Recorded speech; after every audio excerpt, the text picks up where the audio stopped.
दोस्तों, कैसे हैं आप लोग। रिसेंटली ही मद्रास की हाईकोर्ट ने एक लैंडमार्क जजमेंट दिया है। मद्रास की हाईकोर्ट का यह बोलना है कि एक कपल में अगर हस्बैंड एक्स्ट्रा मैरिटल अफेयर चलाता है, इलीगली किसी और लेडी के साथ चक्कर चलाता है, तो उसको उसके लिए पकड़ में जेल में डाला जा सकता है।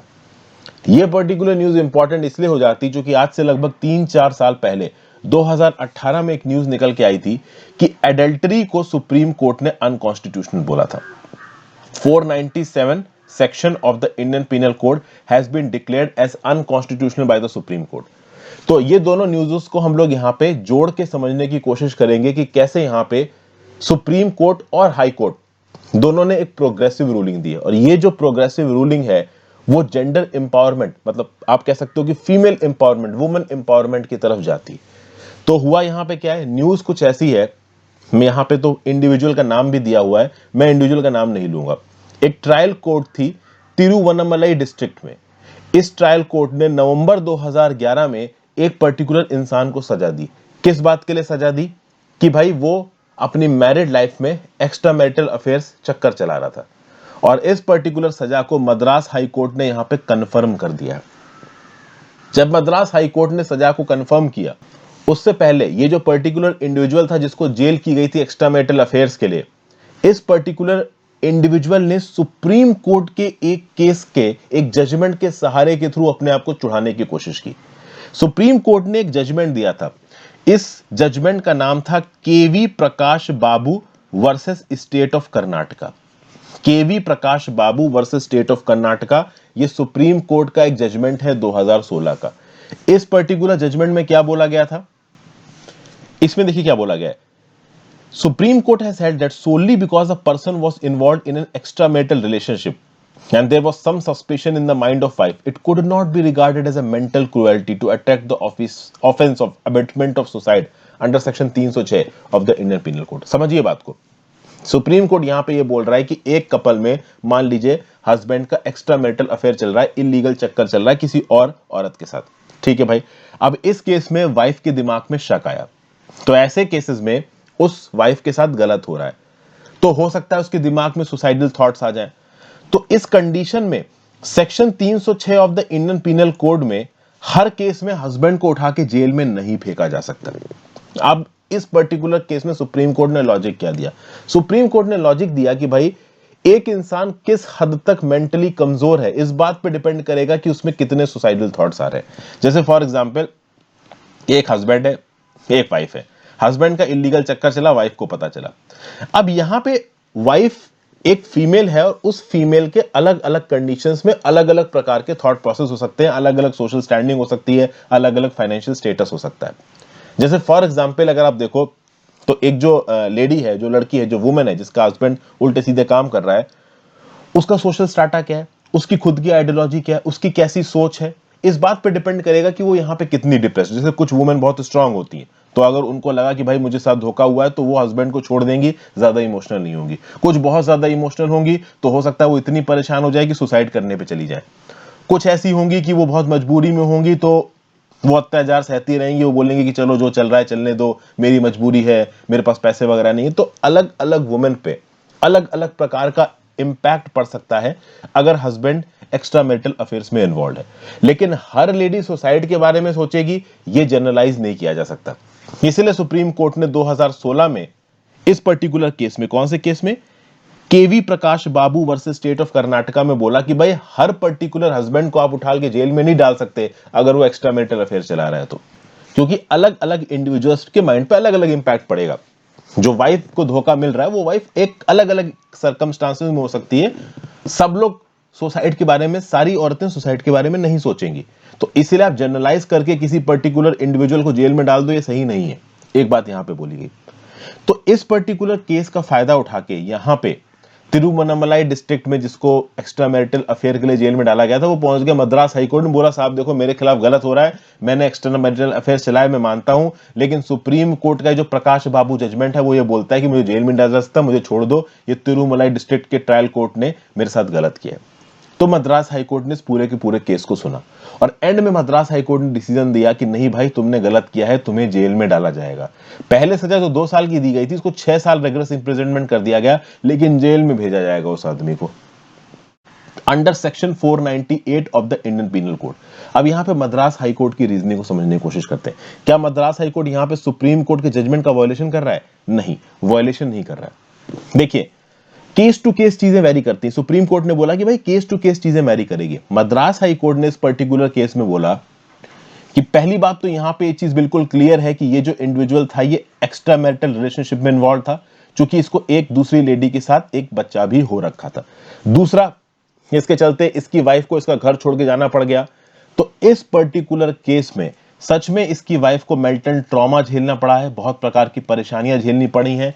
तो यहां पे इसको जेल में डालना जरूरी है। यहां पे एक लिमिट क्रॉस हो गई है। ये किसने बोला? ये मद्रास हाई कोर्ट के जज जस्टिस चक्रवर्ती साहब ने बोला। तो इस पर्टिकुलर केस के एविडेंस और फैक्ट्स के हिसाब से क्या निकल के आया कि इस पर्टिकुलर केस में जो एक्स्ट्रा मैरिटल अफेयर चला उससे वाइफ को बहुत प्रकार की प्रॉब्लम्स झेलनी पड़ी, उसके दिमाग में स्ट्रेस आया और यहां पे हस्बैंड को जेल की सजा देना जरूरी है, तभी वाइफ को पूरी तरीके से यहां पे इंसाफ मिलेगा। तो अब इसका क्या मतलब निकल के आता है? अभी के लिए इसका मतलब यह निकल के आता है कि जब भी इस प्रकार के केसेस सुप्रीम कोर्ट में चलेंगे, चाहे वो हस्बैंड का एक्स्ट्रा मैरिटल अफेयर हो, चाहे वो वाइफ का एक्स्ट्रा मैरिटल अफेयर हो, यहां पे केस टू केस बेसिस पे सुप्रीम कोर्ट और हाई कोर्ट के जज डिसाइड करेंगे कि किसको कितनी जेल होनी चाहिए और किसको कितनी जेल नहीं होनी चाहिए। और ये एक बहुत प्रोग्रेसिव डिसीजन है और 3-4 साल में प्रोग्रेसिवनेस देखने को मिली है। चूंकि अभी हम बात करें तो सुप्रीम कोर्ट ने सितंबर 2018 में section 497 of the Indian penal code 1860 को अनकॉन्स्टिट्यूशनल बताया था। एडल्ट्री को क्रिमिनलाइज करता था इस सेक्शन 497। तो इस पर्टिकुलर सेक्शन को हटा दिया गया था। अब ऐसा क्या था इस एडल्ट्री के सेक्शन में, इसको समझने की कोशिश करते हैं। सुप्रीम कोर्ट ने बोला कि ये सेक्शन 497 आर्टिकल 14 और आर्टिकल 15 क्लास 3 को वायलेट करता है। समझते हैं, पहले इंडियन पीनल कोड के सेक्शन 497 को पढ़ते हैं। देखो, whoever has sexual intercourse with a person who is and whom he knows or has reason to believe to be the wife of another man without the consent or connivance of that man। समझिए, without the consent or connivance of this man, ये बहुत important line है।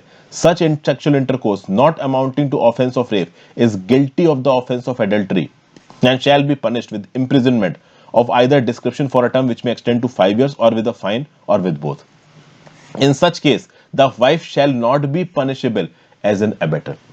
ये मान लीजिए एक individual है, एक मैन है M1 M2, इसने एक वुमेन के साथ सेक्सुअल इंटरकोर्स किया और ये जो वुमेन है ये किसी दूसरे मैन M2 की वाइफ है।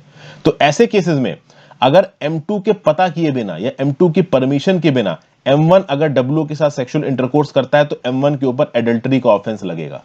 लेकिन अगर M2 की परमिशन मिल जाती है तो एडल्टरी का ऑफेंस नहीं लगेगा। तो इसका क्या मतलब है? इसका तो ये मतलब निकला ना कि ये जो वाइफ है ये अपने हस्बैंड की प्रॉपर्टी हो गई और सिर्फ इस बेसिस पे इस पर्टिकुलर आप कह सकते हो सेक्शन 497 को अनकॉन्स्टिट्यूशनल बोला गया था। मतलब कि अगर आप इस पर्टिकुलर लाइन को पढ़ो, विदाउट द कंसेंट और कॉन्निवेंस ऑफ दैट मैन, मतलब यहां पे क्या हो गया कि एक वाइफ अपने हस्बैंड की प्रॉपर्टी हो गई। तो इस पर्टिकुलर इंडियन पीनल कोड को अगर आप ढंग से एनालाइज करें और इंटरप्रेट करें तो इसका मतलब यह है कि एक हस्बैंड जब चाहे अपनी वाइफ को किसी के साथ भी परमिशन दे सकता है कुछ भी करने के लिए, या फिर फोर्स भी कर सकता है। ये वाला एंगल भी यहां पे आ जाएगा। इसीलिए इंडियन पीनल कोड का जो सेक्शन 497 था यह गलत था, क्योंकि यहां पे ओवरऑल वाइफ को रिस्पॉन्सिबल ठहराया जाता था। सजा आदमी को भी मिल रही थी, ठीक है ना, वाइफ को एबेटर नहीं बोला जा रहा था, लेकिन था बहुत अनकॉन्स्टिट्यूशनल। ये बहुत ज्यादा आप कह सकते हो कि जेंडर न्यूट्रल नहीं था, एकदम ही आप कह सकते हो वाइफ या फिर फीमेल पार्टी के अगेंस्ट झुका हुआ लॉ था ये। और सबसे खास बात यहां पे ये है कि इस एडल्टरी के लॉ के अंदर अगर किसी पर्टिकुलर वाइफ को अपने हस्बैंड के ऊपर इल्जाम लगाना हो तो वो नहीं लगा सकती। मान लो एक वाइफ है और उसका हस्बैंड बाहर चक्कर चला रहा है, तो उस केस में वो वाइफ इस एडल्टरी के सेक्शन के ऊपर हस्बैंड के ऊपर इल्जाम नहीं लगा सकती। हाँ, ये हस्बैंड किसी और दूसरी औरत से शादी कर सकता है, तब इल्जाम लग सकता है under bigamy section 494 of the Indian penal code. और उस केस में ये हस्बैंड जिसने दूसरी वुमेन से शादी कर दी वो पहली वुमेन के पास वापस आ जाएगा, लेकिन पहली के पास वापस भी आएगा तो दूसरी को छोड़ेगा, और दूसरी को छोड़ देगा तो दूसरी वाली भी रेप का इल्जाम नहीं लगा सकती इसके ऊपर। तो समझ रहे हो ना, ये जो एडल्टरी का लॉ था under section 497 of the Indian penal code 1860, ये बहुत पुराना लॉ था, बहुत ज्यादा आप कह सकते हो कि एंटी वुमेन स्टांस था इसके अंदर। इसीलिए इस एडल्टरी के लॉ को यहां पे रद्द किया गया था। और अब यहां पे जो लेटेस्ट सिचुएशन निकल के आ रही है, क्योंकि अगर आप देखो तो जो भी डाइवोर्स के केसेस फाइल होते हैं उसमें बहुत हद तक एक्स्ट्रा मैरिटल अफेयर्स भी एक रीजन होता है, वो किसी का भी, हस्बैंड को और वाइफ को, उससे फर्क नहीं पड़ता।